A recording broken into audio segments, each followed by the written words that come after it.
Welcome back guys, Amar here from Magic Coding, and in this video we're gonna add some more walls to our game. And what wall would that be? That will be our color bump.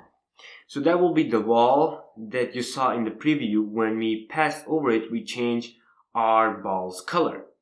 To make one, we're gonna start the same as we did for our finish line. So create an empty game object, reset its position, call it color bump, except we are gonna here add our mesh filter and add our mesh renderer. For the model, we will use fourth one, and as for the material, we're gonna use base color. So it's gonna be the same as for our ball. Now here we are gonna add component, which will be our box collider, and add our tag, which will be our color bump.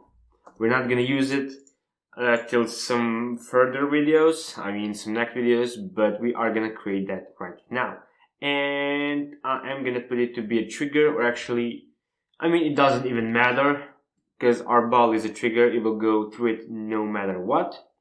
As for the ball, we put our sphere collider to be exact on it. So when we added the box collider, there is no need to change it at all. This will actually work properly. So as for our color bump, it's all done, except we have to go to scripts, wall scripts, and then create our C# script that we're going to call color bump.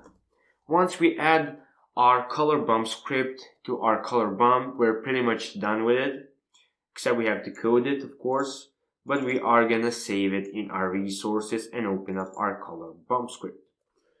Once we are in the script, we are going to have two variables, one for the color and one for the mesh renderer. So add that, so private mesh renderer like this, and our private color, which we'll name color like this. Now in the awake function, so awake, because awake starts first, we're going to add our mesh renderer equals to get component, and we're getting our mesh renderer. Probably you already got this. We've done this like maybe 10,000 times. Just kidding, not that much, but you know what I mean. And then in the start function, we're not gonna have updates. In start function, we are gonna add that our color, so color equals to GameController.instance.colors, and then we're gonna have a random.range from 0 to GameController.instance.colors.length. So we're gonna pick a random color, and then we're gonna set our mesh renderer.material.color equals to our color, which we just have here. And then last but not least, we're gonna have our public color. So public color get color. So we're gonna create our getter. So return this dot color, because later on we may use it and it may come in handy. Now if we go to Unity and start our game, you can see that our color bump will change its color. Right now it's the same color as for our ball, but as you see right now it's not, it's yellow. Then we start again, it will always change its color depending on the randomization. Now all we have to do is to actually spawn it with our walls. So go to Game Controller where we are spawning our walls. Open it up, and here we're gonna create our private boolean color bump. And we're gonna use this to have only one color bump in our game. How we're gonna spawn it? Well, basically we're gonna say if random.value is less or equals to 0.4, so we have like 40% of spawning our color bump. So, and if color bump is not spawned, we are gonna say that our wall equals to instantiate, and we're gonna instantiate our color bump. So why are we using a random value? Well, basically, I do not want to always spawn our color bump first. If you do that, it will be pretty easy to beat the game.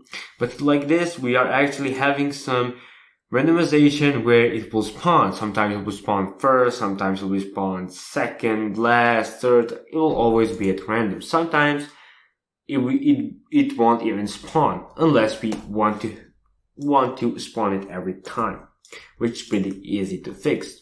Now with this, we're gonna add else. So if this is not true, we're gonna spawn a regular wall. Let's go back. First we have to say that our color bump equals to true.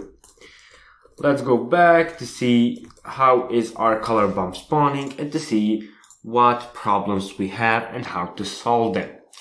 So if you start our game, you can see that we spawned, where is it? We spawned our color bump. Let me just go to it, and you can see we are rotating with our color bump, and that's something that we do not want to.